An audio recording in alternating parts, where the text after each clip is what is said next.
Então, na verdade, o ser humano, ele abre mão de fazer a pirataria desde que ele tenha algo fácil, simples e barato para consumir. Perfeito. E foi exatamente isso que aconteceu, né?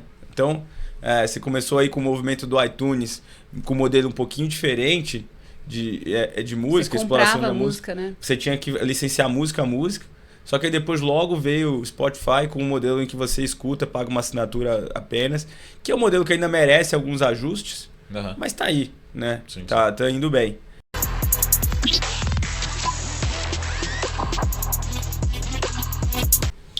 Fala, senhores do O Fundo do Baú.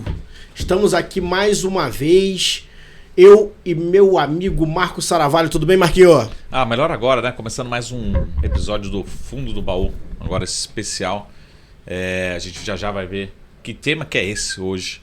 Um tema inovador, com muitas informações e principalmente oportunidades de investimento, né? Eu gosto, hein? Ainda mais que tem um apreço ao mundo da música, da arte. Vocês não entenderam nada, né, que eu tô falando, mas daqui a pouco vocês vão entender. Porque um podcast de gestoras está falando disso, tá? Vou pedir, antes de tudo, para vocês seguirem a gente lá no Instagram, @FDB _ o fundo do baú. Seja FDB você também. E agora, Marquinho, vamos, sem delongas, apresentar nossos convidados especiais. Você que tem mais intimidade já pode perguntar. Bom, estamos aqui hoje com um time da Hertz, muito gentil, como sempre, né? Sempre muito solícitos, abertos, disponíveis. Arthur e Roberta, sempre nossos pontos aqui de contato com a Hertz. Muito obrigado pela presença e participação. E aí, já aproveitando para vocês, antes de apresentar a Hertz, se apresentarem também um pouquinho sobre o trabalho, o dia a dia, né? A paixão, né? Pelo esse mundo de investimentos e por ser inovador, né? E também um pouquinho sobre empreendedorismo. E acho que a pergunta também já que fica é se estamos aqui diante do famoso Arthurito, né? Seria ele, né? Conhecia essa? Não, assim como o pessoal te chama nos corredores? Não, nunca tive apelido. Nunca teve apelido? Nunca, nenhum pegou. Começando agora. Nem aquele Rei Arthur, que geralmente... Putz, não, porque apelido Rei Arthur qual é a graça, né? Não tem graça nenhuma, tem que ser pejorativo. Eu posso te emprestar se não for pejorativo, não tem graça. Eu posso te emprestar uns. Não, já me chamaram até de pterodáctilo. Fica à vontade. Na verdade, ele nunca foi pro Rio, né? Ele nunca teve apelido. Não, já morei no Rio. Sério? Mas não pega. Você passa lá 3, 4 meses, depois o pessoal esquece e vai pra frente. Então vamos lá, Arthur, por favor. Obrigado de novo pela presença. Se puder não só apresentar a Hertz, né, de uma forma inicial aqui, mas principalmente o lado do Arthur aí, dos bastidores, que como empreendedor, né, principalmente, acho que é super importante para a gente conhecer mais. Vamos lá, legal. Bom, gente, obrigado por mais uma vez convidar a gente para participar de um novo podcast, desta vez pela primeira vez no Fundo do Baú. Isso. É isso? Isso mesmo. Que legal. A gente só tinha vindo no New Deal. Exato. Então, muito legal, poxa, obrigado. E a gente está sempre à disposição. Então, meu nome é Arthur, sem apelido. Sou um dos fundadores aqui da Hertz Capital, que é uma plataforma, e a gente vai falar mais, de investimentos alternativos. Como eu falei lá no Arthurito rapidamente, eu comecei a carreira como programador. Ainda antes da faculdade, comecei a programar sisteminha lá para videolocadora, farmácia, escritóriozinho de manutenção de computador, manutenção de geladeira, etc. E aos poucos eu fui vindo para o mundo online. Então acho que isso ajudou bastante. Eu comecei a programar para o mundo online em 97, ainda quando a internet estava encaminhando no Brasil. E isso de alguma forma ficou aí na formação. Acabei indo fazer direito na faculdade. E aí eu lembro que o primeiro estágio que eu consegui foi justamente porque eu fiz o site novo do escritório de advocacia, que estava ruim. Eu falei, olha, eu consigo melhorar esse site. E de lá para cá, eu trabalhei como advogado quase 10 anos dentro do mercado financeiro já. E aí também trabalhei no mercado financeiro em posições mais de negócio, em corretora, fazendo ICM. E aí saí para desenvolver... eu estava na época escrevendo uma dissertação de mestrado que falava sobre mercados alternativos de valores imobiliários. Chegou um ponto que eu não aguentava mais escrever e pesquisar. Falei, nossa, eu não quero mais fazer esse negócio, eu quero empreender e construir uma empresa parecida com essas que eu estava pesquisando. Eu estava pesquisando empresas mercado de acesso.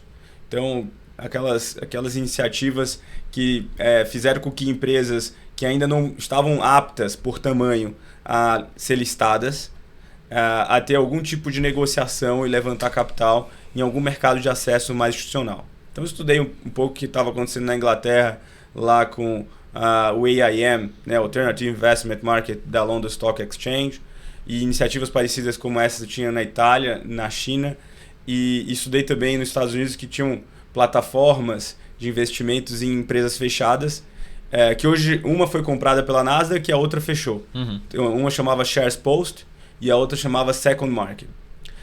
E aí eu comecei a estudar esse negócio e falei, olha, eu quero realmente construir uma empresa que dê acesso a pequenas empresas a levantarem algum tipo de capital. A gente via um gap na época que existia de acesso a financiamento por pequenas e médias empresas. E aí naquela época eu achei que ia conseguir resolver isso fácil.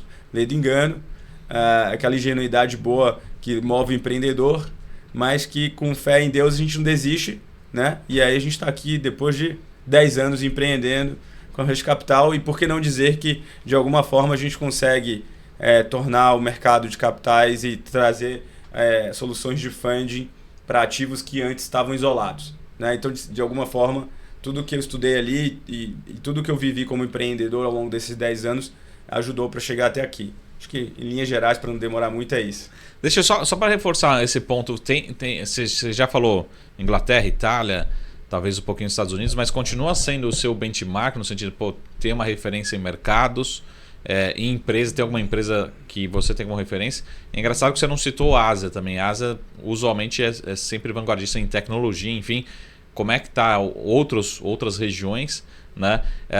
Ou não, ou o inverso é verdadeiro, por exemplo, no sentido assim, o Brasil é Brasil, não tem benchmark no Brasil, porque o Brasil a gente tem regulação diferente, enfim, questões diferentes. Como é que fica a questão no Brasil? Ou é só replicar o que a Itália fez, vamos fazer aqui no Brasil? Como é que fica essa geografia, trazer aqui para tropicalizar? Você fala lá do estudo, isso, de mercados de acesso. Isso, porque às vezes você fala assim, teve uma EdTech, aconteceu nos Estados Unidos, vamos replicar no Brasil. Você consegue, né? Mas como é que é esse benchmark exterior trazer para a legislação, enfim, para toda essa questão brasileira? Até teve uma iniciativa que eu estudei que chamava Growth Enterprise Market, que era na China. E lá o mercado é um pouco diferente, né? Porque o governo está lá com um papel muito mais ativo do que na maioria das economias de mercado que a gente conhece aqui no Ocidente. Mas eu diria que nenhuma dessas grandes novidades que eu estudei na época, que pareciam ser grandes novidades, veio para o Brasil de uma forma sem nenhuma mudança. O que a gente teve aqui, que foi muito surpreendente, foi a evolução do mercado, que a CVM, por um lado, se antecipou, e, por outro, o mercado financeiro de desintermediação de crédito também andou bem. Então, a gente tem lá a securitização via FDIC ou via CRI e CRA, que andou muito nos últimos 10, 15 anos. O número de FDICs que fazem crédito para pequena e média empresa alcançou um número recorde, seja porque banqueiro saiu de banco e montou seu FDIC, seja porque o factoreiro cresceu e resolveu montar o FDIC. Então você tem aí, por esse lado, um avanço gigantesco no Brasil, se eu posso falar assim, de acesso ao financiamento por pequenas e médias empresas. E do lado que a gente mais olhou e participou de alguma forma, foi com a legislação de Equity Crowdfunding, que a CVM criou lá em 2017, a pedido do mercado, a pedido de players que se juntaram lá. E aí eu vou citar aqui o nome do meu amigo Adolfo Melito, que encabeçou N reuniões, participando da Fiesp, etc., discussões bem interessantes. E aí a CVM criou um modelo de equity crowdfunding, e o nome é ruim, porque não dá a perspectiva do que é esse negócio. Né? Crowdfunding fica parecendo que é aquela vaquinha. Isso. Né? E aí, toda vez que a gente fala isso no mercado financeiro tradicional, todo mundo torce a boca, assim, fala, não, crowdfunding, isso é coisa de moleque que quer fazer vaquinha para qualquer coisa. E catar um dinheirinho. Catar um dinheirinho. E aí, no final do dia, o que a CVM criou foi uma regulamentação para você fazer oferta pública de valor imobiliário, seja equity, seja dívida ou híbrido, até 15 milhões, de maneira totalmente regulada dentro do mercado de capitais, E aí as pessoas perdem essa perspectiva na hora que usam o nome crowdfunding. E agora, do começo desse ano para cá, a CVM ainda trouxe algumas inovações por meio de ofícios circulares, permitindo que essas plataformas sejam também securitizadoras. Então ela flexibilizou ainda mais essa legislação, e aí eu até brinco lá na empresa que assim, tornou essa licença um canivete suíço para pequenos negócios, né? Para ofertas até 15 milhões. Só que você para pensar, 15 milhões, se você pode securitizar um determinado fluxo de caixa, você pode fazer em algumas emissões diferentes. Você não precisa fazer uma emissão só de 15 milhões. Uhum. Então, eu não estou falando também de operações tão pequenas assim. Né? Você pode fatiar esse negócio. Então, é isso. Acho que, por um motivo ou pelo outro, a CVM acertou nesse lado de equity crowdfunding. E do outro lado, de FDICs e securitizações, acho que a gente avançou muito nos últimos 10, 15 anos. E nada disso tem nada que ver com os modelos internacionais. Legal. Né? Isso que é o mais importante falar. Muito bom. CVM, Brasil e Hearst sendo vanguarda aí do mercado. Disso você gosta, né, Marco? Gosta, tem afinidade. Eu acho que é até interessante, porque é bem natural. Você também que está bem perto da academia, mas é natural. Qualquer mercado, não só o nosso, mas a gente sai na frente e depois vem a regulação por trás fazendo esse arcabouço. Mas é natural sair na frente, né? Eu tive perto, né? Acho que faz 10 anos que eu não estou mais. Desde que eu comecei a empreender, eu só acompanho de orelha o que tem sido produzido. Então... Mas é isso, acho que tem um papel importante e aí o mercado realmente ele traz uma necessidade e acho que no Brasil a gente conseguiu ter uma interlocução com os reguladores, com a academia e com o mercado junto interessante. Muito bom. E até pegando o gancho, eu acho legal a gente agora até para passar para esse cliente final que está conhecendo a Rush hoje, entender qual é esse recheio, né, dessa estruturação toda. Então a gente fala de ativos ligados à música, fala de ativos ligados à arte, que é uma coisa que o cara olha e fala como que isso pode acontecer no mercado, e até o cara que tem algumas coisas para originar entender que pode chegar junto ali. Como é que eu transformo esse negócio em caixa, em dinheiro? Isso. Que geralmente não é a coisa que a galera gosta de falar muito, tá? A arte até você vê, mas música, quem é do ambiente sabe que a galera nem sabe ver, olhar isso. Claro, os grandes produtores sim, mas o cara lá de baixo, lá, o pessoal não sabe nem olhar isso. Tem um ponto interessante, né? Você puxou o gancho aí de música, né? A gente viu semana passada a Katy Perry saindo notícia no Valor ali, da Katy Perry vendendo o catálogo dela, $225 milhões, né? 250, alguma coisa nessa linha. É um mercado que lá fora ele já está muito mais estruturado, mas é um mercado que não existia também quando a gente olha para gráficos, né? A gente tem um gráfico muito importante aí de um estudo que foi feito, se eu não me engano, é do Goldman Sachs, que ele mostra as receitas globais de músicas gravadas desde 99 até os dias de hoje. E no gráfico fica muito evidente o movimento que aconteceu, né? Então tem um seriado no Netflix que eu sempre gosto de indicar para as pessoas que tenham curiosidade, que chama Som na Faixa, que ele conta a historinha do Spotify, são 4 episódios, e conta também o surgimento ali do Pirate Bay. Né? Então, houve aquele momento da história em que você baixava a música de graça e não remunerava os artistas, isso surgiu ali na Suécia, né? E o Spotify logo em seguida surgindo com a plataforma de streaming, que era um pouco diferente do modelo do Pirate Bay, e as gravadoras indo muito em cima disso, né? Porque as gravadoras, ali era o calcanhar de Aquiles delas, né? Elas tinham que descobrir como é que elas iam ganhar dinheiro nessa nova modelo de mercado. Porque antes você ia lá no Gugu, no Faustão, você ganhava seu disco de platina e de ouro, né? Porque antes a receita era 100% física. E hoje você tem esse mix de receita, que você mistura o streaming, que você mistura as fontes offline do ECAD. E o que a gente fez foi olhar para esse mercado que já estava consolidado lá fora, né? Então eu acho que o David Bowie foi um dos primeiros que vendeu. E com múltiplos bem acima do que a gente costuma olhar aqui no Brasil também.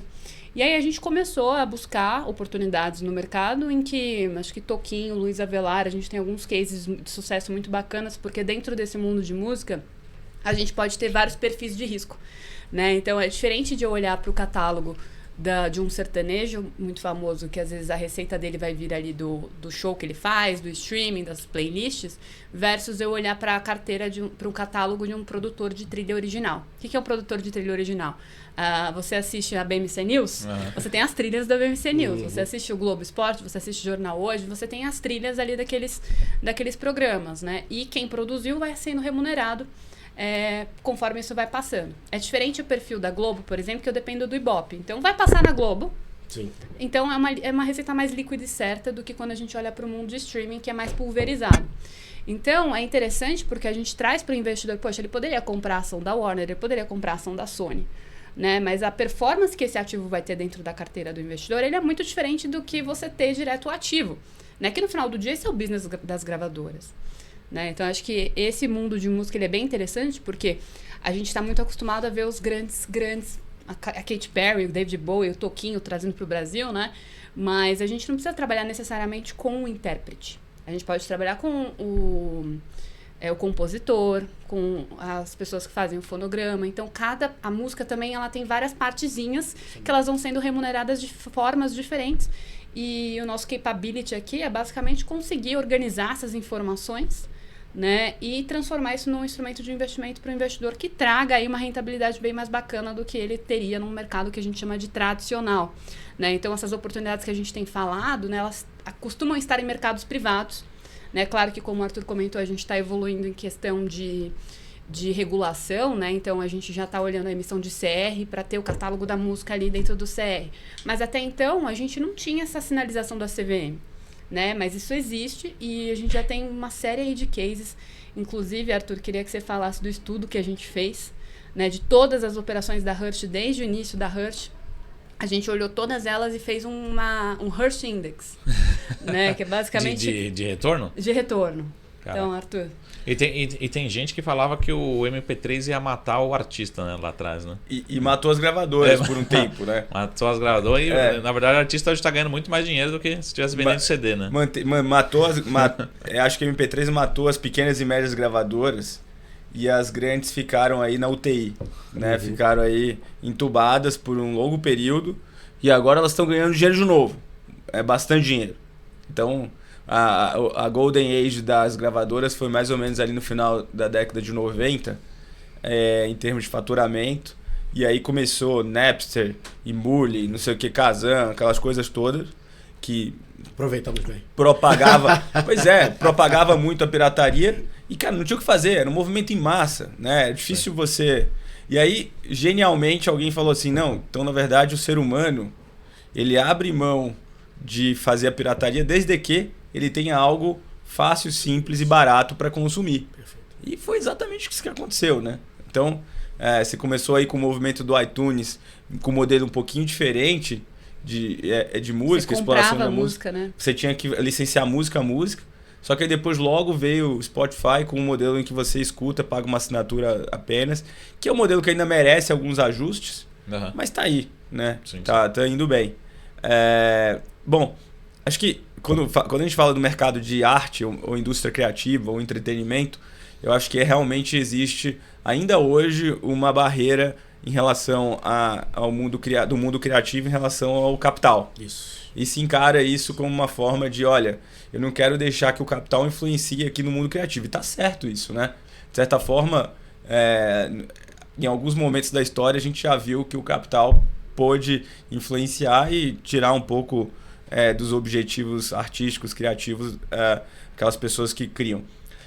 Mas eu acho que hoje a gente pode dar um passo para frente, entender que, como qualquer indústria, precisa de recursos, precisa de dinheiro para funcionar, né? E mesmo o autor, seja um autor de uma composição, seja o autor de um livro, seja o autor de um quadro, ele tem que estar incentivado a produzir aquele quadro por meio de dinheiro, seja para se sustentar, seja para ficar mais rico. Não tem jeito. E aí o que a gente tenta fazer deixa eu te dar a perspectiva do que a gente acha que vale essas coisas que você tem aí, ou que você constrói, e você tenta ver isso aqui por algum prisma de ou resolver problemas financeiros que você tem, ou reinvestir na sua própria carreira, ou diversificar o seu patrimônio, que você está muito concentrado na sua própria riqueza aí do ativo artístico, seja lá qual for, ou porque você vai ter alguma estrutura fiscal que o beneficie. Às vezes, tirar da pessoa física aquele direito autoral, colocar parte disso em fundo, ou uma estrutura de securitização, faz sentido para o cara. Mas a gente começou com uma tese de que a propriedade intelectual vai ser cada vez mais valorizada, uma vez que a gente tem inteligência artificial que vai tomar conta de uma boa parte de trabalhos repetitivos e coisas com baixo valor agregado. Então as pessoas que criam vão e sobretudo os contextos das pessoas que criam, que é isso que faz a obra valorizar, é o contexto dela, e acho que vai ter valor cada vez mais no tempo. Então olhando isso e pensando também que o mercado financeiro tradicional vai demorar para conseguir precificar e se atentar para esse movimento, a gente falou, bom, acho que a gente aqui consegue trazer bons cérebros para ajudar a gente a fazer essas contas e criar máquinas aqui de originação. Foi basicamente por aí. E aí, respondendo a pergunta diretamente, a gente começou a abrir a plataforma para o varejo em 2019. Então a gente começou a fazer operações abertas para o varejo. No começo de 2019 a gente conseguiu a licença da CVM no final de 2018. No comecinho de 2019 a gente ainda estava testando o modelo, vendo o que ia funcionar. Logo depois a gente foi presenteado com uma pandemia, né? Mas tudo bem, veio também juros baixos, juros a 2%. Que acelerou bastante o nosso business, né? Mas assim, não foi fácil, mas pelo menos a gente teve essa colher de chá aí dos juros a 2%. Imagina se a gente tivesse uma pandemia com desaceleração econômica, com juros altos, meu Deus. Que teve uma grande sacada também, né? Que é a questão de você ter acelerado a sua tese de música, a tese da Rush de música, né? Num momento muito propício também, né? Foi um ativo totalmente anticíclico ali, que também os investidores buscaram para se proteger daquela loucura que estava acontecendo no mercado de capitais brasileiro. É isso. E no nosso caso, na época, a gente ainda tinha... o nosso principal ativo era legal claims e precatórios, né? Muito mais precatório. E a gente sabia que por mais que ele seja descorrelacionado com o mercados públicos, ele ia sofrer com atraso, porque os juízes todos em casa, os analistas judiciários em casa, ia sofrer com atraso. Com certeza, né? Então, foi importante essa descorrelação que trouxe para nossa prateleira lá. E aí a gente fez um estudo recentemente com uma consultoria para olhar todas as nossas operações desde o começo da empresa que efetivamente encerraram e devolveram o dinheiro para o investidor, colocaram o dinheiro no bolso dele. E a gente viu que na média histórica foi 21,1% ao ano, comparando com o CDI, dá 3 vezes o CDI, né, do período. Então a gente ficou bastante entusiasmado com essa métrica, não foi algo totalmente... que nos impressionou assim, de forma por ser surpresa, mas foi um número que a gente achou que devia estar por ali. E aí quando a gente constatou e falou, bom, agora a gente tem número, a gente consegue agora bradar aos 4 ventos esse número, a gente está indo. Qual que é o problema disso? O problema é que às vezes o investidor chega lá e faz uma aposta, faz um investimento, ou 2, e ele não consegue capturar isso, né? Porque a gente olhou todos os investimentos que deram certo, todos os investimentos que deram errado, agregou tudo e tá bom, 21,1%. Para o investidor conseguir capturar isso, ele vai ter que diversificar em pelo menos 5 operações diferentes. Sim. Então, e aí para o investidor de varejo, e o nosso ticket mínimo também não é muito baixo, né? Para o investidor de varejo, um valor importante para a classe média brasileira de R$10.000, ele fica, poxa, mas como é que eu vou colocar R$10.000 e vezes 5, vou ter que ter 50, qual é o tamanho que eu tenho que ter de reserva de emergência, qual é o tamanho que eu tenho que ter em outros investimentos, né? Mas é isso, a gente está aqui tentando, em algum momento a gente vai conseguir baixar o ticket mínimo, mas por uma questão de qualidade do atendimento a gente não conseguiu. No nosso mercado subsequente tem uma baixa de ticket, né? Então a gente também consegue atender aquele investidor menor, né? A partir de R$100 ele consegue entrar lá no nosso mercado subsequente / mercado secundário Rush. Então acaba que às vezes, dependendo da oportunidade, ele acaba até conseguindo uma TIR melhor, né? Porque muitas vezes é um investidor que já ficou um tempo na operação, dependendo do ativo, ele consegue ter uma rentabilidade bacana. Mas ainda o business está em construção, né? Então até citei numa live recentemente, até o mercado de renda fixa, né? Quando a gente olha o secundário de renda fixa, também está em construção, né? Não dá para dizer que é um mercado líquido como é o de ações, mas está em construção, né? E acho que tem toda essa ponta, né? A gente falou aqui, reserva de emergência, né? Acho que quando a gente olha para o mercado financeiro, eu gosto muito de falar, ainda tem R$1 trilhão na poupança, Né? E por que está na poupança? Né? Acho que faz muito parte do trabalho das assessorias, do trabalho da Sara Invest, do trabalho da BMC News aqui em trazer conteúdo e trabalhar essa educação financeira do cidadão, que realmente é entender, né? Poxa, agora eu já tenho minha conta num banco digital, eu já tenho ali minha reserva de emergência, já tenho ações que eu gosto e que eu tenho uma estratégia para elas também, né? Porque, assim, tem muita gente que gosta de análise técnica, acho que vocês têm um pouco aí essa visão do técnico, né? Mas acho que muito do que a gente faz na Hertz, ele vai para fundamento. Né? A gente vai olhar fluxo de caixa, a gente vai olhar para o ativo, a gente vai trabalhar o ativo. Então, a obra de arte, como o Arthur estava falando, né? A gente não vai comprar a obra e deixar ela em casa. A gente vai levar ela para as galerias, a gente vai levar ela para exposições. Então, a gente tem exposições esse mês no Farol Santander, que vão ter obras do Di Cavalcante, que fazem parte do nosso acervo, que vão participar, porque é assim que essa obra ganha valor. Então, tem uma real gestão ativa. Né? Quando você olha para fundo de ação, a gestão ativa vai muito mais ali de você ficar acompanhando indicadores e situações econômicas do que você, de fato, trabalhando o ativo. Né? Então, acho que esse é um grande diferencial também de você trabalhar com esses ativos que estão aí em mercados privados, são ativos reais. Né? Boa. Posso dar um passo atrás aqui? Só para, se vocês puderem explicar de uma forma geral quais são as principais teses, temas, né, de alocação. E dentro das alocações, como é que está o nível de conhecimento ou a demanda, enfim, dos investidores. Aí eu vou vocês me corrigem se estiver errado, mas, por exemplo, para mim, precatórios já é um tema que, de certa forma, vai começando já a ter maior conhecimento, né, dos alocadores, dos investidores finais, né? É o mais fácil dele entender no primeiro momento, né? E às vezes é até poxa, ele já deve ter um título público, ele já está acostumado com esse perfil de risco, né? Às vezes eu acho que acaba sendo o primeiro passo no mundo de alternativos, né? Porque acaba sendo realmente o mais conservador que a gente tem dentro de alternativos, mas eu entendo que sim, é o primeiro produto, muitas vezes é o primeiro passo que o investidor dá ali para alternativos, mas em sequência, né, como acho que ele já deu o primeiro passo, ele vai conhecendo também as outras gamas de oportunidades, né? Eu acho que o Arthur pode falar um pouco melhor das outras teses, né? O que tem em termos de maturidade, o que a gente tem acreditado, mas acho que precatórios acaba sendo esse, vamos tirar a trava, vamos entender então que existem outros mercados. A porta de entrada. Exatamente. Eu acho que para o investidor é importante saber algumas coisas sobre a tese de alternativo como um todo. Acho que a fórmula, talvez traduzida para o Brasil, do portfólio 60-40, 60 em ações, 40 em renda fixa, né, essa fórmula americana, que já lá não funciona tanto, aqui muito menos. Porque a gente tem aqui um problema de muito poucas ações na Bolsa, e quando você olha ações com liquidez, muito menos. E aí quando você olha para o mercado de renda fixa, você vê que tem operações e aí que são, no final do dia, tem algumas companhias que se dedicam a captar aqui dentro, mas o mercado de capitais ainda está demorando para chegar em operações com companhias de outros perfis, de companhias menores. Você precisa ter 30 milhões ou mais aí para emitir uma operação de mercado de capitais. E aí, eu acho que o que é importante para o investidor pensar é o seguinte: olha, eu tenho aqui uma alocação para uma reserva de emergência com liquidez imediata, eu já comecei a entender um pouco de renda fixa, ou pelo meu perfil, eu só quero renda fixa, não quero renda variável, mas eu gostaria aqui de aumentar um pouco o retorno esperado da carteira, mas também não queria abrir mão de ter baixa volatilidade, né?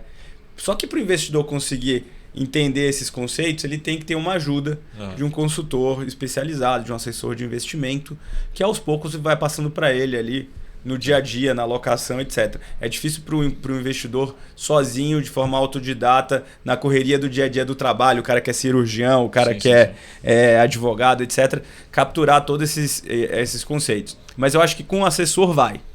E aí a nossa função tem sido, olha, é importante para você colocar dentro da carteira em determinados percentuais, a depender do perfil de risco e perfil de liquidez do investidor, um pouco de alternativos. E aí, alternativos a gente está falando, respondendo a pergunta. Lá a gente tem aqui ações judiciais, créditos judiciais contra empresas, e a gente olha mais empresas que já são listadas ou que têm uma cobertura das áreas de research de banco, e também em precatórios. Então a gente também olha União, estados e municípios, sempre olhando muito a questão de saúde financeira daquele ente público, mas sobretudo as peculiaridades do processo de pagamento de precatório, que é algo que muda muito, né? Então você pode ter um ente que tem uma saúde financeira boa, mas é um mau pagador de precatório. Por outro lado, você pode ter um ente que tem uma saúde financeira ruim e é um mediano pagador de precatório. Bom, seria um exagero. Mas federal é melhor difícil. de olhar, né? Federal é melhor de olhar, né? Federal é melhor de olhar, mas sem querer complicar na cabeça do investidor, você tem ainda muita peculiaridade, porque você tem um acúmulo de regras que deixa a coisa um pouquinho mais detalhada. Aí você tem que ir no detalhe. É alimentar, é comum, é abaixo de 180 salários mínimos, qual que é o ano de emissão. Então, tem algumas coisas ali que muda preço. Sim. Né? Que muda preço, e aí preço significa o quanto de retorno você vai ter. É difícil? Eu posso entrar num precatório aí que eu não vou receber? Olha, em caso de fraude pode. Então você tem que colocar aí um percentual baixo que pode acontecer, mas é muito difícil acontecer. Se você fizer o dever de casa bonitinho, é difícil. Acontece que o mercado está muito competitivo em precatório, e aí os retornos têm caído. Então a gente tem que buscar aí outras praças, então estados e municípios, e aí tem que olhar a fundo qual que é a estratégia. Então beleza, tem isso, que como é que é a característica desse negócio? É um risco público e um pagamento bullet no final, ou se a gente estiver falando de uma carteira, são pagamentos irregulares, ou seja, à medida que esses precatórios vão sendo pagos, o investidor vai recebendo esse fluxo de caixa também. E aí você tem um outro produto, que eu diria que também é um produto que a gente tem maior volume, que é royalties de música.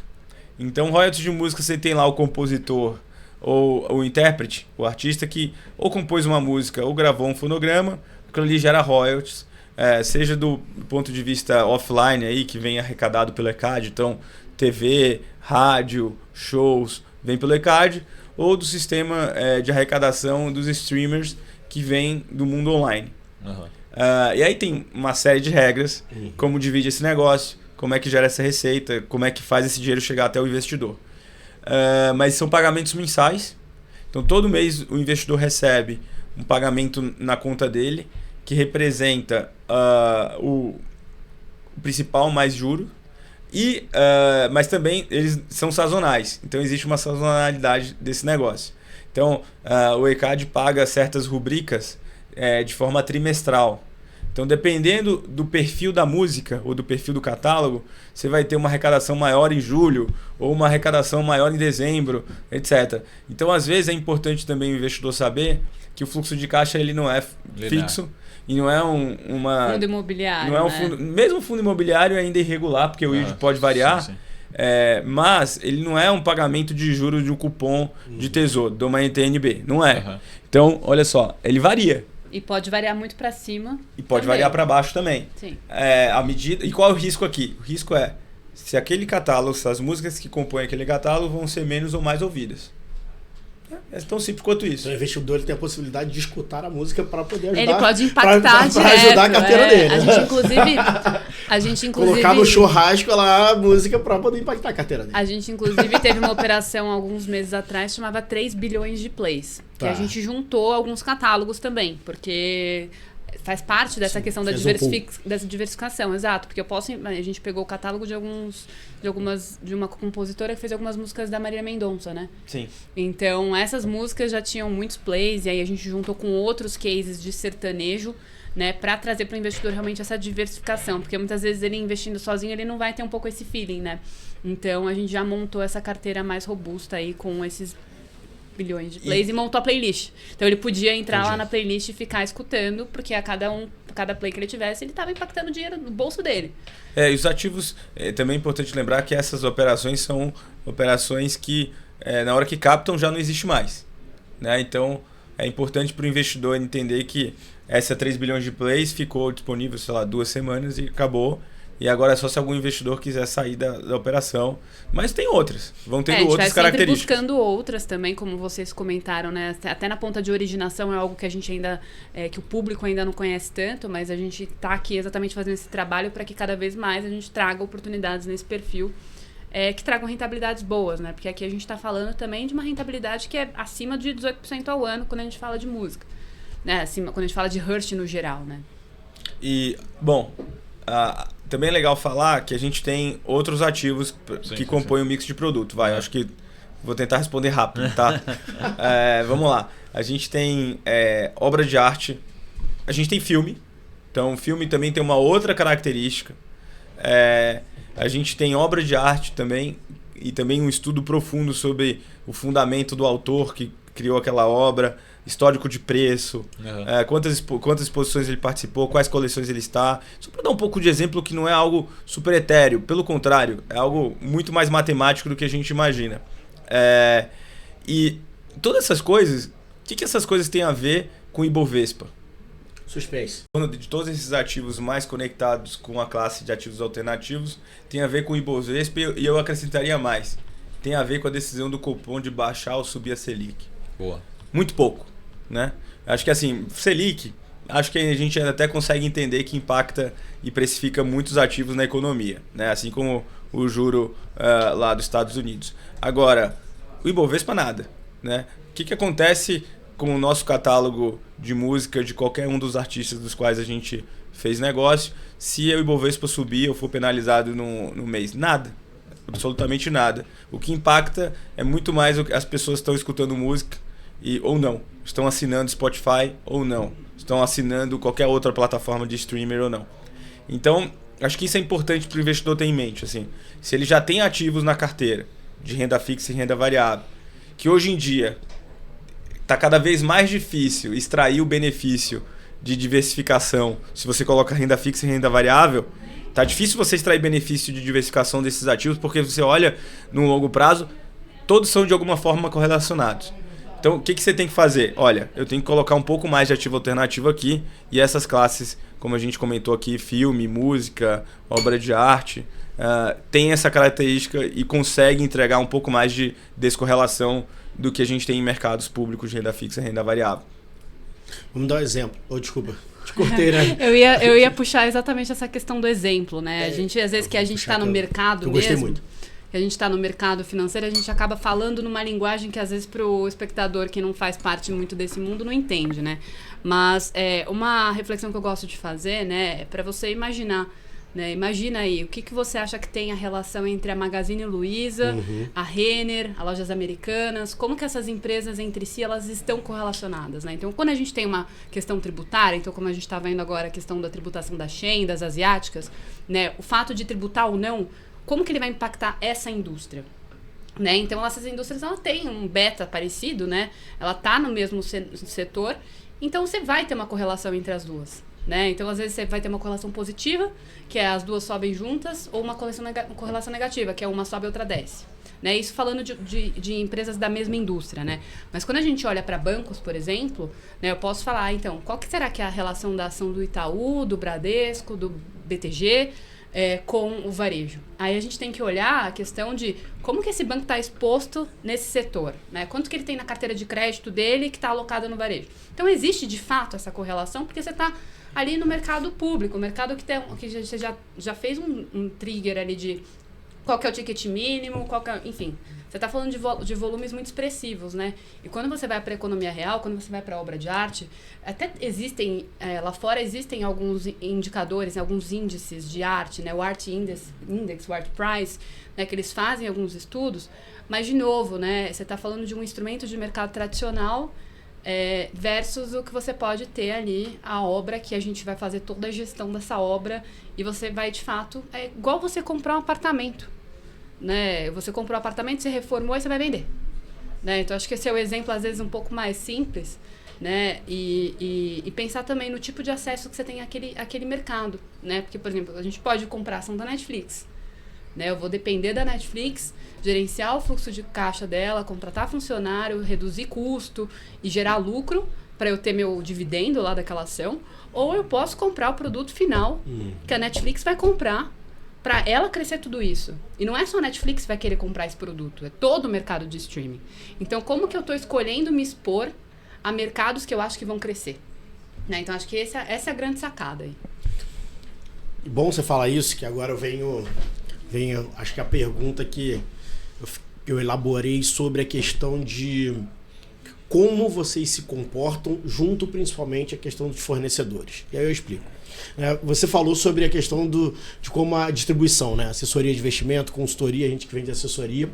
E eu acho que o tipo de business da Rush, ela traz um negócio que é muito além do que só a questão do cálculo matemático. Com certeza. É empatia. Eu acho que no comportamento hoje, principalmente o comportamento do consumidor hoje, do cliente hoje, até no mercado financeiro, ele tem essa questão empática muito grande.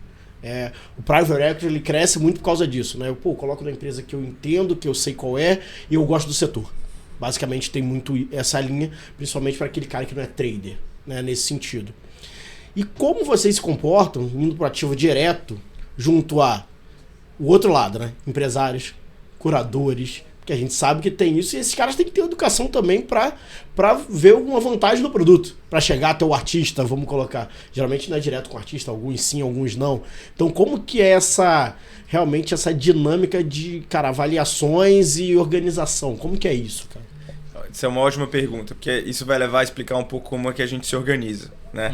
A empresa está organizada de uma forma em que a gente tem um relacionamento de longo prazo com outras empresas que a gente chama de originadores.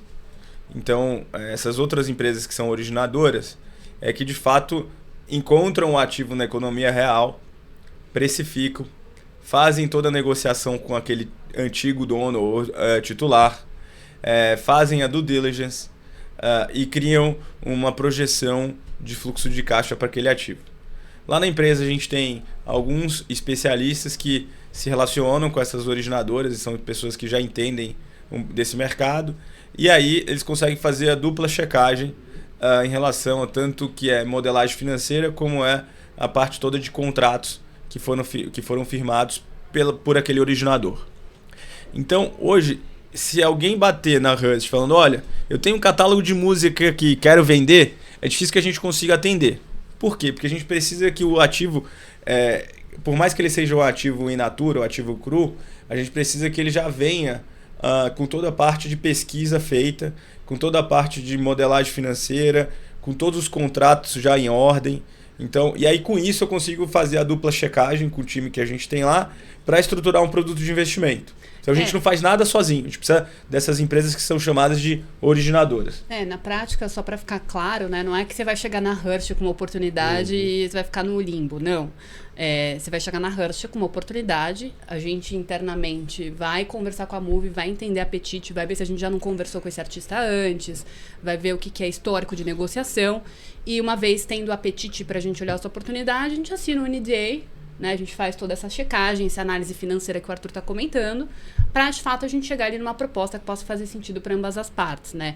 Mas acho que o que tem que ficar claro é que a Hearst ela acaba sendo realmente a ponta com o investidor, né? E às vezes acaba que a gente origina coisa, mas quem faz o trabalho minucioso ali de consultar as bases públicas, consultar o ECAD, porque é um trabalho muito robusto, que você tem que ter conectividade com esses caras também. Não é qualquer pessoa que pode ir lá no ECAD e saber e consultar. Então tem o business da Move, né, que eventualmente, dependendo de estrutura, ganha o seu serviço ali, né, mas a gente não vai nada cair no limbo, assim, acho que o ponto é, isso pode seguir via Hearst em algum momento, mas a parte técnica sempre vai ser feita por uma empresa especializada.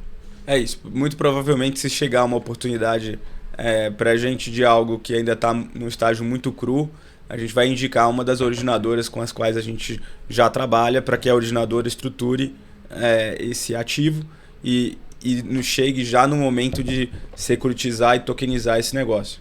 Então a gente vai indicar para uma das originadoras. Acho que é isso o mais importante, a mensagem que a Roberta quis passar. Isso acontece muito na prática.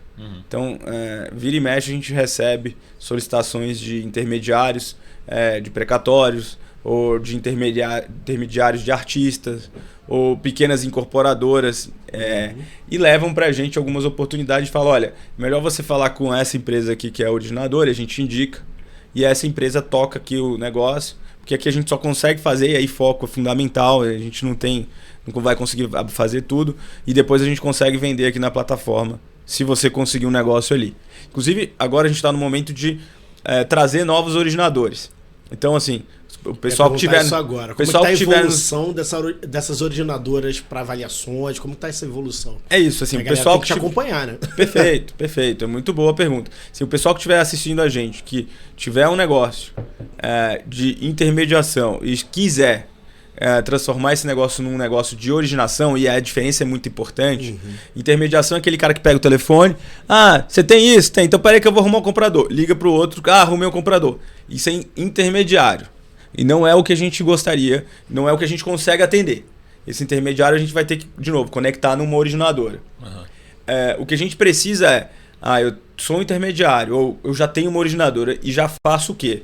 Olha, eu faço a aquisição do ativo, eu precifico o ativo, eu faço toda a due diligence econômica e jurídica, e eu consigo ter aqui no final do dia um produto que só falta colocar a estrutura de produto de investimento. Isso aqui é uma originadora para gente. E aí sim a gente consegue ajudar esses originadores que já estão espalhados no Brasil e aqueles intermediários que quiserem dar um passo para dentro da cadeia de valor e se transformar num originador, óbvio, vai precisar de um pouco mais de ferramental, que não é rocket science, é coisa simples.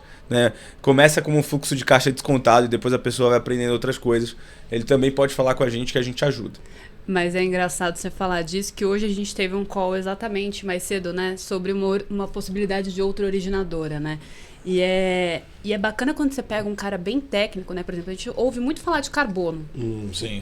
Aí já virou greenwashing para um lado, greenwashing para o outro, carbono CPR verde, mas ninguém falando de carbono, que são aqueles projetos RED, né?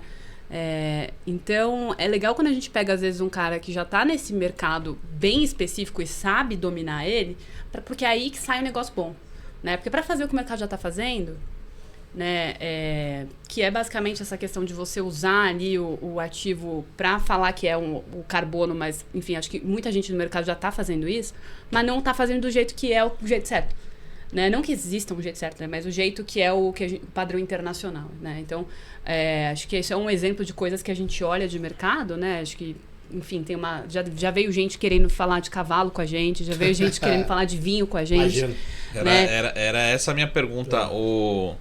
Onde você acha que é o próximo step assim, do Brasil e da Hirsch, no sentido de, por exemplo, assim, você fala assim, música a gente está com 1%, ainda tem um mercado gigante para explorar, ou tem outros mercados, como você falou, outras explorações, joias ou outros ativos, enfim. Ou o segundo step, no sentido assim, internacionalização, por que não ir num ativo argentino, no México, enfim, como é que explorar isso também? Surgiu também isso, né? Bom, para o Brasil, eu acho que é respeitando as vocações naturais, né, ou vocações econômicas, que a gente desenvolveu ao longo dos anos. Eu diria que tem aí um setor gigante para explorar, que é o agro, e aí explorar o agro tem muitas coisas específicas que dá para fazer em termos de estruturar produtos de ativos alternativos da cadeia de valor do agro. Você tem também muita coisa de energia, seja energia renovável. Eu acho que tem aí também uma parte grande de ativos ambientais, que eu não acho que dá para voltar atrás muito. Eu acho que por conta de problemas de cadeia de suprimento, guerra, essas coisas, a gente acaba demorando mais para incorporar essas novas ideias, né? Sim. Mas eu não acho que a gente vai conseguir simplesmente esquecer tudo em relação aos ativos ambientais e falar que aquilo tem valor zero. Acho que vai demorar um pouco mais para a gente trazer isso como um ativo... Vamos dizer assim, o upside que estavam se esperando nesses ativos ambientais, ele está um pouco mais longe agora, com problema de guerra e desabastecimento das cadeias globais por conta de problemas geopolíticos. Mas não acho que o negócio morreu. Acho que o negócio existe. Ele só precisa ser reprecificado. Então, vamos deixar claro assim. Então, acho que em termos de Brasil, acho que a gente tem olhado essas três coisas aqui, mas acho que há uma oportunidade, dado que o ser humano é muito criativo e dado que de 2008 para cá, a gente, por um lado, sofreu uma criação de novas ideias por uma onda de fintechs no mundo. E do outro lado a gente tem, ao mesmo tempo, gente que vem da economia tradicional, do mercado financeiro tradicional, e estão olhando fintechs. que são uma releitura das instituições financeiras ou de produtos financeiros com olhar de tecnologia. Você tem uma turma completamente fora da casinha, que já nasceu no mundo cripto e que agora fala do Real World Assets, tokenização de Real World Assets, não sei o quê, que vem de um lugar totalmente diferente e às vezes até sem noção, para quando a gente olha de dentro do mercado financeiro e fala, não tem a menor noção esse cara, isso não faz o menor sentido, etc. Então eu acho que tiveram esses dois movimentos que aconteceram ao longo dos anos e que a gente olha e tem se aproximado. A gente tem olhado algumas oportunidades fora do Brasil de originadoras que tem um ativo muito específico, que tem um yield muito interessante, que a gente consegue ajudar em termos de ajustar o risco. E às vezes essas originadoras não estão completamente prontas, e aí a gente tem olhado. Mas eu diria que isso na Hust seria planos para 2024. Se a gente não focar também, a gente faz tanta coisa, porque como a gente é bem diverso, chega muita coisa. Então, às vezes, é muito a gente também fazer o advogado do diabo, né? E entender ali o que realmente faz sentido a gente botar pra frente. Que nem esse call hoje. A gente, fizemos call, gostamos, acho que faz sentido a gente andar um pouco, mas não vai ser toda oportunidade que vai ser assim, né? O quanto que esse cara já tem... Esse é o cara o intermediário, esse cara é o originador, né? Então, acho que é muito importante esse meio do caminho pra gente, de fato, entender o que faz sentido tanto pro modelo da Hust, né, quanto pra pessoa que tá trabalhando com ativo. Sem dúvida. Só para complementar também aqui, a dificuldade por um lado, a Hust quer ser um supermercado com um mix de produto interessante, que se complemente entre risco, retorno e liquidez, olhando ativos alternativos. Então a gente não pode ser monoproduto. Aliás, se a gente olhar as plataformas que foram monoproduto, às vezes até por uma pressão dos investidores que compunham o cap table, tiveram grandes dificuldades, se não quebraram ao longo dos anos. A gente teve que se esforçar e se forçar a não ser monoproduto, abrindo um pouco mão de escala em favor da diversificação. Porque, cara, não adianta você ir no supermercado que só vai ter barbeador. Você precisa da espuma de barbear, você precisa do sabonete, não é isso? Barba, então, cabelo e bigode. Você precisa fazer tudo. Mas seu longo prazo ele fica muito melhor. Você fica. Porque, como você falou, o cara que tá ali no cap table, ele faz uma pressão, porque também tem o seguinte, ele tá investindo em outras coisas, chegou ali, dá uma espremida e acabou. Você meio que se vire. No final é isso. E quantas vezes a gente não escutou falando assim, não, a gente acha que se a gente fosse investir em vocês têm que ser o maior nessa classe de ativo. Falei, amigo... Ou concentra nisso aqui, vocês estão fazendo muita coisa. Beleza. Óbvio, se não focar, não vai à frente, mas também você ali, além de perder, você não consegue principalmente diversificação de receita, galera. Acho que isso aí é um ponto principal. A gente acabou de ter uma pandemia, né? Então a gente não precisa falar mais nada sobre isso, né? A Roberta fala. Não, ia dizer esse ponto de... Às vezes também tem o timing do produto, né? Às vezes, poxa... É que nem a gente vai investir nosso tempo e dinheiro pra gente botar uma operação de um ativo que às vezes demora mais na prateleira para distribuir. A gente tá comprando esse risco, né? Então a gente quer que a plataforma torne... Porque assim, se fosse para fazer só girar dinheiro rápido, eu ia só fazer precatório. Por que eu ia querer procurar sarna para me coçar?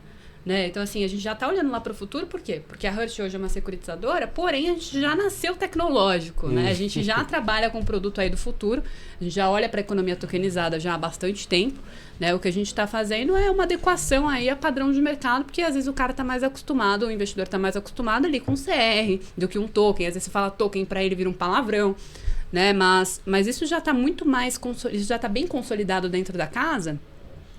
E é isso, né? Como é que você vai diversificar teu patrimônio, né? Acho que a gente falou aqui de poupança, renda variável, renda fixa. Como que você vai atrás dos seus assessores, né? Acho que esse canal aqui de comunicação é muito importante. Mas tenha na cabeça que esse é o mercado do futuro, né? Acho que eu até falei na live da Investing que, poxa, semana passada o CFA lançou um novo certificado só de mercados privados e alternativos. A gente já tinha o CAIA. Né? Então tem a pesquisa da Preqin que 40% em 2030, 40% vai ser do patrimônio institucional vai ser alternativo / privado. Então, assim, não é a gente que está falando. A gente está seguindo a tendência, que o Arthur viu isso há 5, 6 anos atrás, e está se concretizando, né? Então a gente semana passada fomos em reuniões que, poxa, É bacana a gente já ser reconhecido aí como um top of mind de alternativos, como eventualmente a terceira onda aí de revolução tecnológica, porque a gente viu, né? Primeiro saiu da poupança, aí foi lá, renda fixa, renda variável, aí agora tem Drex, economia tokenizada, então a gente já está nessa terceira onda, né? Então como é que você já está se preparando para essa nova terceira onda? Foi muito bacana essa conversa, que a gente olha assim, um mix de produto, né? Então a gente se esforça para ter um mix de produto de novo, que faça sentido em termos de complementaridade, de retorno, risco e liquidez. Tudo dentro da grande, gigantesca classe de ativos alternativos. Então, quando a gente olha um novo produto e batem, como a gente falou, pessoas lá todos os dias, com coisas das mais diversas do mundo. Assim, é até difícil rememorar tanta coisa diferente. Outro dia eu estava conversando com uma pessoa que trouxe uma oportunidade para a gente de investimento em embrião de cavalo, embrião de boi, embrião de vaca, etc. Tem todo um racional econômico interessantíssimo por trás daquele negócio. A gente optou por não fazer nesse momento, por questão de foco. Com certeza. Mas isso não quer dizer que se aparecer uma outra oportunidade que a gente olhe que complemente o nosso negócio, a gente não vai fazer. Inclusive, a gente está olhando outras coisas. Mas, e aí, esse cuidado no mix de produto tem sido interessante, porque a gente também tem sido privilegiado em algumas conversas, que foi essa que a Roberta citou, que a gente teve semana passada, que a gente foi num escritório e falou assim, olha, para mim aqui, a Rust é a terceira revolução do mercado de investimento. Então você teve a XP, que foi responsável por um modelo de distribuição muito inovador e que trouxe o investidor, via de regra, da poupança para produtos de mercado de capitais, seja renda fixa, seja um pouco de renda variável. Então, inovou, o modelo de corretora era um antes da XP e ficou outro depois. E aí depois, anos se passaram, e aí você tem a Avenue, que popularizou o investimento em ativos no exterior. Né? E aí o movimento, a gente pode olhar, mas a Avenue acabou vendendo muito rápido para o Itaú. Tem gente que fala isso. Só que eu acho que o movimento ela encabeçou e está aí. Tanto que todos os outros bancos e corretoras estão vindo na esteira dela. E o que demonstra que o movimento de investir no exterior é um movimento que aconteceu e realmente é a segunda onda de revolução do mercado financeiro. É um movimento de diversificação, né, que a gente vê. Exato. E aí, na terceira onda, que era onde essa pessoa queria chegar, a gente precisa olhar para fora de renda fixa, renda variável, ou que seja, fora de renda fixa variável no exterior e também para mercados privados. E o que a gente quer aqui eu vou trazer oportunidades desses mercados privados, que são os ativos alternativos, não só do Brasil, mas a gente vai trazer do exterior também. Então, eu acho que um pouco esse mercado, esse lugar que a gente quer ocupar na carteira do investidor. Mas é uma luta de longo prazo. Né? Acho que tem muita gente ao longo do processo educacional, né? Então, e muita gente chegando também. Então tem gente chegando que não sabe direito nem o que é uma debênture, não dá para ainda virar para ele e falar o que é um catálogo de música. Porém, olha só que gozado. O catálogo de música está muito mais próximo da realidade da pessoa do que uma debênture. Né? Você explica a debênture pelo catálogo de música. Pois Você fala, isso aqui é o catálogo. Isso eu sei, isso aí então. Vai funcionar dessa forma. Quando o cara chegou na debênture. Exato. Então, a nossa aposta também, porque senão ficaria um papo de maluco e um sonho de muito longo prazo. A nossa aposta é que pesquisas indicam que os millennials e os Gen Z são 3 vezes mais propensos a investir em ativos alternativos do que as gerações anteriores. Que é o caso da minha geração. Eu não sei. Não, peraí, calma. Eu não sei se a pesquisa pegou aqui no Brasil, mas assim, falo dos meus filhos, cara, com certeza. Falar real, assim. Eu até penso assim na característica exponencial que traz vários motivos, mas acho que 2 deles. A tecnologia, de operacionalizar isso muito fácil, rápido, seguro. E também é toda essa parte que a gente está vendo aqui de educação, de conteúdo, de entender de uma forma muito mais fácil. Né? Antes de você entender uma debênture até anos 80, você tinha que fazer um MBA e passar 5 anos estudando. Não tinha home broker. Você tinha que aprender a fazer black and shoes. Mas é isso. Né? Poder comprar. Então, senão, como é que você precifica? Vai lá, boa sorte. Se bem que tem gente que não... Mas acho que... não entendeu como precifica muito. Mas acho que a gente está falando de instrumentos, né? O Arthur me fez assistir esses dias um podcast do Daniel Goldberg. Muito bom, que ele fala muito em vez de você perguntar o que é uma debênture. né? O debênture, um CRI, um CRA. Você se perguntar o porquê. Né? Porque, Simon Sinek, né? Não, porque assim, Sinek pode ser real, equity, pode ser Começa dívida, lá pelo pode porquê ser... lá da Apple, né? Enfim, hoje, pô, você nunca pensaria que um cara de mais de 65 anos usaria um iPhone. Hoje meu pai estaria aí, ele usa iPhone o tempo todo. Então, assim, mas é verdade. Talvez pela construção da massa, a massa começou a utilizar e você também, o cara se não usar hoje, ele fica sem um acesso muito rápido, mas é muito pelo porquê, né? Como que entrar nessa pessoa, né? Porque assim, você pode ter uma ação, você pode ter a ação da Petrobras e de debênture da Petrobras. Né? Por que ela está fazendo o debênture, né? Por que o artista está vendendo o catálogo? O que ele quer fazer com esse dinheiro? Né? Então acho que é muito importante Você pode ter o ativo do artista que a Petrobras incentiva. Que a Petrobras incentiva artista pra caramba, né? Lá no Rio, pelo menos, é o tempo todo. Patrocínio, teatro, isso aí da isenção de imposto, né? Ok, mas o cara se conecta com esse cara. Certeza. O cara fala, pô, eu vi o show desse cara, enfim, o cara... As velhinhas falam, vou investir, óbvio. Mas eu acho que é isso também, a gente começar... A gente tá nessa frente aí de educação financeira, que o papel de vocês é cada vez mais importante aí, né, nessa melhora de economia do país.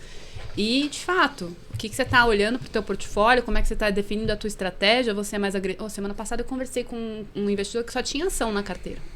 Né? Você tem vários perfis, né? Mas aí, de novo, é o assessor que vai ajudar ele a realmente trazer um portfólio equilibrado que traga, que corresponda ao que ele tem de expectativa aí de risco-retorno para a carteira dele. Acho que a gente fala muito de alternativas, mas o alternativo ele é complementar, né? Aonde investir além da bolsa? Você vai ter 30%, a gente vê aí os grandes caras falando que até em 2030 40% do patrimônio institucional. Então assim, vamos definir, né? Eu tenho apetite para colocar 20% da minha carteira em ativos alternativos. Então vamos fazer uma alocação, cada mês uma parte da sua alocação você vai pôr em alternativos, porque aí eu acho que vai mais em linha com a vida do investidor, ele consegue também, tendo aos poucos, entrando mais nesse mundo, né? Porque como o Arthur comentou, faz parte da vida dele, vai ligar a Globo, vai ligar a TV ali, ele vai assistir o Globo Esporte e vai ouvir lá a vinheta. Então, ele pode fazer parte disso e acho que essa é a grande diferencial de você ter um ativo real e a obra de arte você poder ir na galeria, realmente você participar disso, conexão, né? Excelente. Que aula, né? Podia ter papo para 2, 3 episódios. Vamos deixar já marcado o próximo já. Com certeza. Quando a gente for a terceira onda do... Tá acontecendo. Já é. A gente tem que pensar no que a gente quer. Isso. Muito bom. Vamos fechar, Marcão? Muito bom. Infelizmente a gente tem que ir. Excelente. Vamos marcar mais encontros e parabéns por toda a jornada aí de... Acho que principalmente empreendedorismo, né? Não só no mundo, mas no mundo da tecnologia, mas principalmente no Brasil, né? Verdade. E querer, de certa forma, democratizar, né, os investimentos. Acho que isso é muito bom mesmo. De uma forma simples, dinâmica, didática e acessível, né? Acho que isso que é o mais importante. Quem pensaria, né, que em 2026 a gente estaria falando de um investidor, pessoa física, investir em grandes obras, em direito musical, em ativos judiciais, enfim. Trazer essa diversificação. Longe, né? Sempre ficava muito longe, né? Não, o cara ganha os direitos, por isso que ele é rico, ele ganha os direitos. E... Com certeza estaremos juntos. Legal. Parabéns gente, novamente. Muito obrigado pelo papo, foi um prazer. E eu quero retribuir parabéns para vocês também, que têm levado todo esse conhecimento através da BMC News, que, aliás, é um negócio surpreendente, né? Quão bem vocês estão indo e quão rápido vocês cresceram, etc. Então, parabéns. E a gente está sempre à disposição para bater papos como esse aqui. Muito bom. Bom, obrigada. Prazer estar aqui no fundo do baú. FDB, você falou? Isso, são nossos FDBs. Vai pra eles. É isso, que mano SDB aqui agora. É isso, muito prazer estar aqui, inaugurando aí a participação da Hearst nesse novo podcast. Espero que seja a primeira de muitas. E contem conosco, qualquer dúvida também podem entrar em contato aí com o Pedro, com o Saravalli, que já são experts aí em produtos Hearst. E entrem em contato com a gente também, que o nosso objetivo é esclarecer cada vez mais esse mercado aí para vocês. Muito bom. Boa. Galera, mais uma vez, obrigado. Siga lá, @FDB Fundo do Baú. E siga a Hearst também. Roberta, como que faz para seguir a Hearst? @Hearst.capital. A gente tem também, inclusive, se alguém aqui é assessor de investimento está nos assistindo, a gente tem um Instagram também para assessores. Mas aí eu vou pedir para vocês entrarem em contato comigo, para a gente conversar melhor.